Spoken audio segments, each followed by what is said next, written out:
पुरानी पेंशन के लिए सड़कों पर उतरे कर्मचारी, कहा कि किसी भी कीमत पर एनपीएस या यूपीएस स्वीकार नहीं। नमस्कार साथियों, मेरा नाम है अनुज कुमार और आप देख रहे हैं अपना खुद का YouTube channel ABN news Bharat. साथियों, आज चर्चा करने वाले हैं पुरानी पेंशन योजना को लेकर कुछ अहम मुद्दों पर और कर्मचारियों का विरोध का कारण जो है यूनिफाइड पेंशन स्कीम, उसके बारे में संपूर्ण चर्चा करने वाले हैं। यूपी में पुरानी पेंशन की मांग और तेज हो गई। कई कर्मचारी संगठनों ने गुरुवार को आक्रोश मार्च निकालकर कहा कि किसी भी कीमत पर पुरानी पेंशन की मांग से समझौता नहीं किया जाएगा। National movement for old pension scheme के आह्वान पर बृहस्पतिवार को शिक्षक कर्मचारियों ने विभिन्न राज्यों में आक्रोश मार्च निकाला, अपना विरोध प्रदर्शन किया और साथ ही साथ इसका विरोध जताया। साथ ही एनपीएस यूपीएस वापस कर पुरानी पेंशन बहाली की मांग की। आक्रोश मार्च में रेलवे, शिक्षक, स्वास्थ्य, कृषि, सिंचाई, पीडब्ल्यूडी, नगर निगम आदि विभागों ने कर्मचारियों ने शिरकत की। यूपी के विभिन्न जिलों मुख्यालयों पर प्रदर्शन कर शिक्षक कर्मचारियों ने अपने गुस्से का इजहार किया। इस दौरान एनपीएस यूपीएस वापस करो, पुरानी पेंशन बहाल करो, शिक्षक कर्मचारी एकता जिंदाबाद, अर्धसैनिक बलों की पुरानी पेंशन की बहाली की जाए, एनपीएस धोखा है तो यूपीएस महाधोखा है के नारे लगातार लगते रहे। आक्रोश मार्च में महिला कर्मचारी अपने परिवार के साथ शामिल हुई। राजधानी लखनऊ में एनओपीएस के राष्ट्रीय अध्यक्ष विजय कुमार बंधु के नेतृत्व में बीएन सिंह की प्रतिमा से शहीद स्मारक तक आक्रोश मार्च निकाला गया। इसमें प्रदेश के विभिन्न संगठनों के नेता, शिक्षक कर्मचारियों ने भाग लिया। No NPS, no UPS, only OPS के नारे लगातार लगते रहे। साथ ही केंद्र सरकार से पुरानी पेंशन की बहाली की मांग लगातार तेज हो रही है। इसी के साथ ही विजय कुमार बंधु ने कहा कि पुरानी पेंशन कर्मचारियों के बुढ़ापे का सहारा है। सरकार ने एनपीएस लाकर कर्मचारी शिक्षकों को धोखा दिया है। यूपीएस तो कर्मचारियों के लिए महाधोखा है, इसलिए सरकार हूबहू पुरानी पेंशन बहाल करे। इन सभी को देखते हुए केंद्र सरकार ने भी कहीं न कहीं अपना मास्टर स्ट्रोक खेलने की कोशिश की है।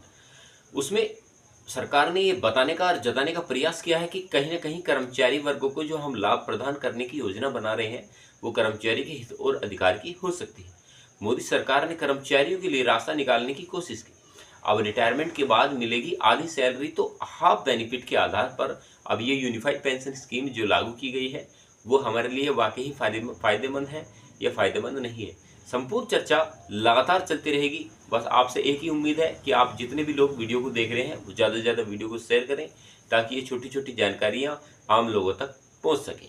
केंद्र सरकार की तरफ से एक मास्टर स्ट्रोक खेला गया कि सरकारी कर्मचारी के लिए यूनिफाइड पेंशन स्कीम की शुरुआत की जाए। इसके साथ ही नेशनल पेंशन सिस्टम की लगातार आलोचना की जा रही है और सरकार को कर्मचारियों के विरोध का सामना झेलना पड़ रहा है, जिसको देखते हुए अभी से मोदी सरकार ने कर्मचारियों के लिए एक अच्छा सुझाव अपनी तरफ से देने का प्रयास किया। अब ये जो रास्ता सरकार ने निकाला उसको लेकर सभी कर्मचारी असमंजस में है और लगातार जब से ये रास्ता निकला है यूनिफाइड पेंशन स्कीम यानी कि यूपीएस का, तभी से कर्मचारी इसका विरोध कर रहे हैं। आप सभी को जानकारी के लिए बता दें कि अभी के समय में कर्मचारी एकमत होकर पुरानी पेंशन स्कीम की बहाली की मांग कर रहे हैं, जिसको लेकर सरकार ने इस बीच यूनिफाइड पेंशन स्कीम का जो रास्ता निकाला वो कर्मचारियों को कहीं भी रास नहीं आ रहा है। इसी के साथ ही पुरानी पेंशन स्कीम के चलते सरकारी कर्मचारियों के बीच काफ़ी लोकप्रियता रही है। इसके साथ ही इसमें आखिरी सैलरी के आधार पर सुनिश्चित पेंशन की गारंटी बताई गई, लेकिन अभी के समय में एनपीएस में ऐसा किसी भी कोई व्यवस्था नहीं रखी गई है, जिसकी वजह से कर्मचारी ओपीएस की मांग द्वारा लगातार कर रहे हैं। लेकिन अभी तक सरकार ने इस पर कोई भी विचार विमर्श नहीं किया और सरकार ने काफ़ी ज़्यादा मंथन के बाद यूपीएस का विकल्प जारी करने का प्रयास किया। अगर बात की जाए यूपीएस की तो खूबियों के बारे में सरकार लगातार आपसे बात कर रही है, लेकिन ओपीएस और एनपीएस के बीच एक रास्ता निकालने का प्रयास किया गया जो सरकार ने कर्मचारी के लिए पेश किया। लेकिन ऐसा भी नहीं है जो फायदे आपको, बेनिफिट आपको ओपीएस में मिलेंगे वह आपको यूपीएस में भी नहीं मिलेंगे। इसलिए बताया जा रहा है कि यूनिफाइड पेंशन स्कीम एनपीएस से तो बेहतर हो सकती है। यानी कि अगर आसान भाषाओं में बात की जाए तो कर्मचारी लगातार गारंटेड पेंशन की मांग कर रहे हैं, जिसके चलते ओपीएस में यह सुविधा होती है। लेकिन सरकार ने यूपीएस में 3 गारंटियां देने के गेंद कर्मचारी को पार्लियामेंट तो डाल दी, लेकिन अभी भी इसी को लेकर ये 3 खूबियां जो गिनाई गई सरकार के द्वारा उनमें से एक बन चुकी है। मान सकते हैं कि पुरानी पेंशन योजना की तरह उसमें एक बेनिफिट तो आपको देखने के लिए मिलता है कि आपके जो 12 महीने का औसत है उसके आधार पर आपको पेंशन मिलेगी, लेकिन ओपीएस की कोई भी जगह नहीं ले सकता। यूपीएस में रिटायरमेंट के तहत एक निश्चित पेंशन का लाभ तो प्रदान किया जाएगा, जो कि 12 माह के औसत मूल वेतन का 50% हो सकता है। इसके साथ ही ओपीएस में रिटायरमेंट के समय निश्चित पेंशन का भी लाभ प्रदान करने का प्रावधान रखा गया है। और वहीं अगर एनपीएस की बात करें तो रिटायरमेंट के समय निश्चित पेंशन की कोई गारंटी नहीं रखी गई, जिसके लिए क्या शर्त रखी गई है कि जितने भी कर्मचारी सेवा करेंगे वो कम से कम 25 साल की होनी चाहिए, यानी कि वह कम से कम 25 साल तक नौकरी करें। उसके बाद अगर उससे कम नौकरी करते हैं तो 10 साल से ज़्यादा करनी पड़ेगी, तो भी उन्हें इस चीज़ का बेनिफिट मिल पाएगा, वरना इसका कोई बेनिफिट उनको नहीं मिल पाएगा। तो इससे सरकार का जो एजेंडा है वो साफ होता है कि अगर किसी भी कर्मचारी को पेंशन योजना पानी है तो उसे कम से कम 25 साल तक अपनी सेवा करनी होगी। इसमें जो सबसे गलत जो पॉइंट लगा वो ये है कि जो आपकी उम्र है वो 40 साल, 45 साल या 50 साल पर अगर आप रिटायरमेंट लेते हैं या वीआरएस लेते हैं तो आपको जो अपनी पेंशन के लिए जो समय बिताना पड़ेगा, यानी कि इंतजार करना पड़ेगा, लगातार 10 से 15 साल तक आपको इंतजार करना पड़ेगा। तो ऐसे कुछ कमियां भी हैं यूपीएस के अंदर जो सरकार आपको शायद बताना नहीं चाहती, लेकिन हम लगातार वो बातें उठाने का प्रयास करते हैं जिससे कि कर्मचारी वर्गों को एक एक पॉइंट, एक एक चीज़ समझ में आ सके कि अब यूनिफाइड पेंशन स्कीम में आपको ये पॉइंट है, ओपीएस में ये पॉइंट है, एनपीएस में ये पॉइंट है। कुछ ऐसे तथ्य होते हैं जो देश के अंदर हर कर्मचारी वर्गों को जानना जरूरी है। केंद्र सरकार ने एनपीएस में सुधार कर नई pension scheme, unified pension scheme तो लाने की घोषणा कर दी, लेकिन अगले वर्ष 1 अप्रैल से यह लागू हो जाएगी इसकी कोई गारंटी नहीं है। लेकिन केंद्र एवं राज्यों के अधिकांश कर्मचारी संगठनों ने यूपीएस की खिलाफत करते हुए विरोध का बिगुल बजा रखा है। केंद्र सरकार को दोबारा से आंदोलन प्रारंभ करने की चेतावनी तक दे रखी है। कुछ संगठन ऐसे भी हैं जो अभी भी यूपीएस पर नोटिफिकेशन जारी होने का इंतजार कर रहे हैं, उसके बाद आगे की रणनीति तय करेंगे। इस बीच पेंशन योजना को लेकर एक बड़ा सवाल उठता है। आपने देखा होगा कि लोकसभा चुनाव से पहले जो विपक्षी दल ओपीएस के समर्थन में खड़े थे, आज उनमें से अधिकांश पार्टियां खुलकर सामने भी नहीं आई। आखिरकार 91 लाख एनपीएस कर्मचारी और 12,000 करोड़ रुपए महीना, इसको लेकर क्या पर्दा है? इसके पीछे कोई सच्चाई छिपी है? प्रमुख विपक्षी दल कांग्रेस पार्टी ओपीएस पर अपनी पत्ते नहीं खोल पा रही। National mission for old pension scheme Bharat के राष्ट्रीय अध्यक्ष डॉक्टर मंजीत सिंह पटेल बताते हैं कि संभव है कि एनपीएस को खत्म कर हूबहू ओपीएस बहाल करना एक सबूत मात्र हो सकता है। इन सभी टॉपिक को लेकर जो मैं आपको ये पॉइंट बता रहा हूँ अब इस समय पर, उसके लेकर मैंने संपूर्ण वीडियो बनाई है और उस वीडियो का लिंक डिस्क्रिप्शन में डाला है, तो आप उस वीडियो को भी क्लिक कर देख सकते हैं। डॉक्टर मंजीत सिंह पटेल के मुताबिक देश भर में लंबे समय से ओपीएस बहाली के मुद्दे पर चर्चाएं जारी है। कर्मचारियों ने बड़े आंदोलन किए। लोकसभा चुनाव में कर्मचारियों का रुझान पोर्टल बेल्ट पर वर्तमान सत्ताधारी पार्टी के खिलाफ दिखाई दिया। इसके बाद 24 अगस्त को भारत सरकार द्वारा गठित की गई एनपीएस रिव्यू की कमेटी के मुख्य टीवी सोमनाथन ने नई पेंशन स्कीम के समांतर यूनिफाइड पेंशन स्कीम लाने का मसौदा पेश कर दिया। देश के लगातार ज्यादातर हिस्सों में यूनिफाइड पेंशन स्कीम यानी यूपीएस के खिलाफ कर्मचारियों का गुस्सा देखने को मिला। अब मुद्दा यह है कि क्या ओल्ड पेंशन स्कीम को उसके मूल रूप में बहाल किया जा सकता है? हूबहू ओल्ड पेंशन स्कीम की बहाली करने की मतलब है कि वर्तमान समय में जो एनपीएस सिस्टम है उसको खत्म किया जाए। उससे पहले यह भी देखना होगा कि रणनीति, राजनीति और विश्लेषण पार्टियों ने ओल्ड पेंशन स्कीम में अपना समर्थन दिया या नहीं दिया, या उसे बचाने में प्रयास किया या नहीं किया, उसकी बहाली के पक्ष में खड़े हैं या नहीं खड़े हैं, ये सच्चाई कौन बताएगा? ये जो मुद्दा है आज का नहीं है। कर्मचारी संगठनों के अध्यक्ष ने बताया कि लोकसभा वर्ष 2024 के चुनाव से ठीक पहले रामलीला मैदान में पुरानी पेंशन बहाली के लिए लाखों कर्मचारी एकत्रित भी हुए। आंदोलन के मंच पर लगभग पूरा विपक्ष शामिल था। आम आदमी पार्टी, भारतीय राष्ट्रीय कांग्रेस के अलावा समाजवादी पार्टी के दिग्गज भी वहां पधारे।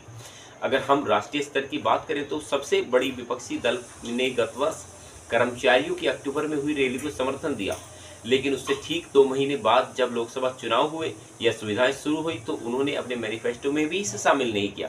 तो ये राजनीति का एक चक्कर जो है ना, जो कर्मचारियों को कहीं ना कहीं वर्गलाने का प्रयास किया जा रहा है। उनके मैनिफेस्टो में 25 न्याय की गारंटियां तो शामिल थी, लेकिन पुरानी पेंशन का मुद्दा नहीं, जिस पर विपक्षी दल वर्तमान सरकार को हर जगह घेरने का प्रयास करता है।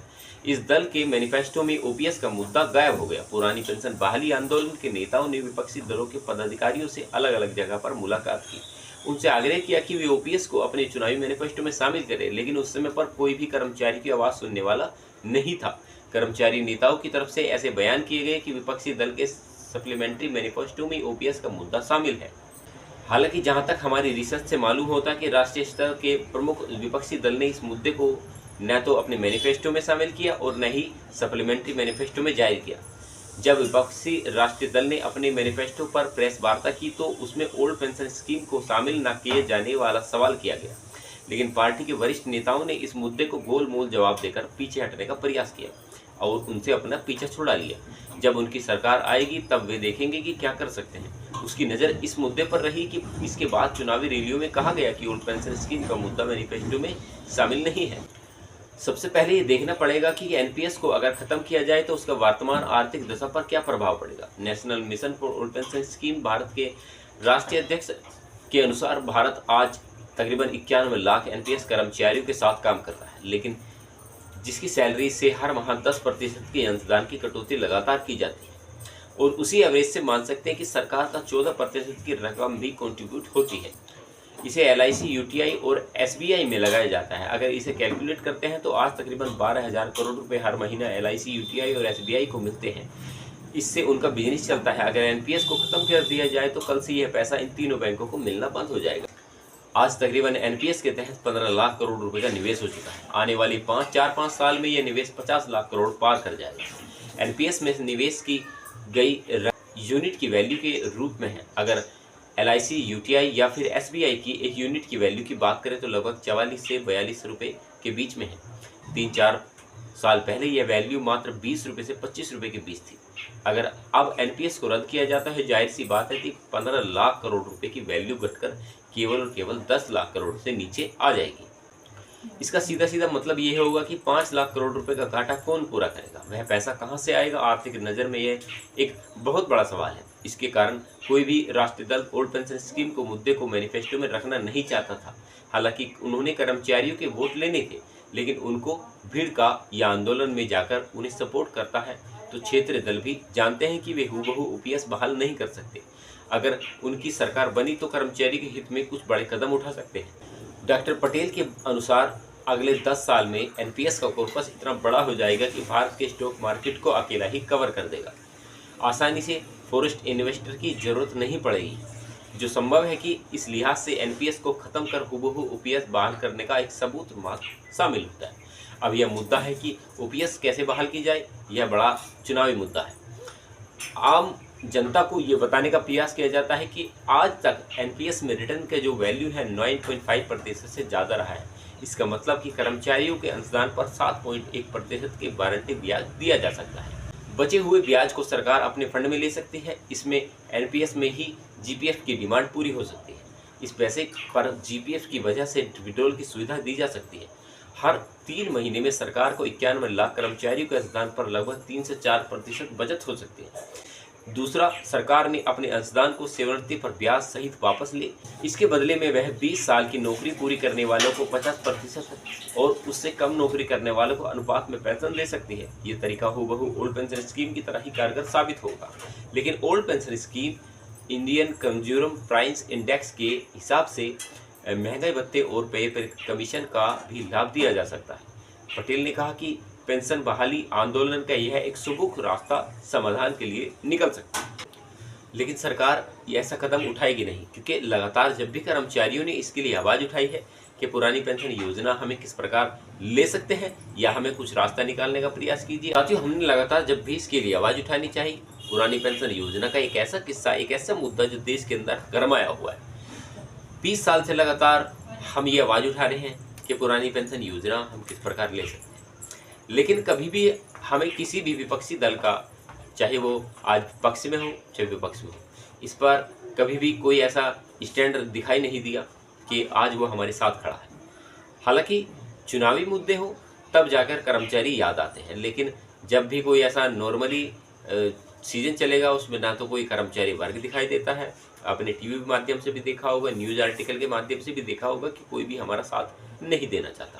तो साथियों, जितना भी हो सके इस छोटी सी वीडियो है इसको ज़्यादा से ज़्यादा शेयर करें और ज़्यादा से ज़्यादा चैनल को सब्सक्राइब करें, और लगातार हम आपसे ऐसे ही जुड़ते रहेंगे राजनीति और विश्लेषण मुद्दों के साथ। बस आपसे यही इच्छा करते हैं कि आप चैनल जरूर सब्सक्राइब करेंगे और ज़्यादा से ज़्यादा वीडियो को शेयर करें। तब के लिए नमस्कार, अपना ख्याल रखें। जय हिंद, वंदे मातरम।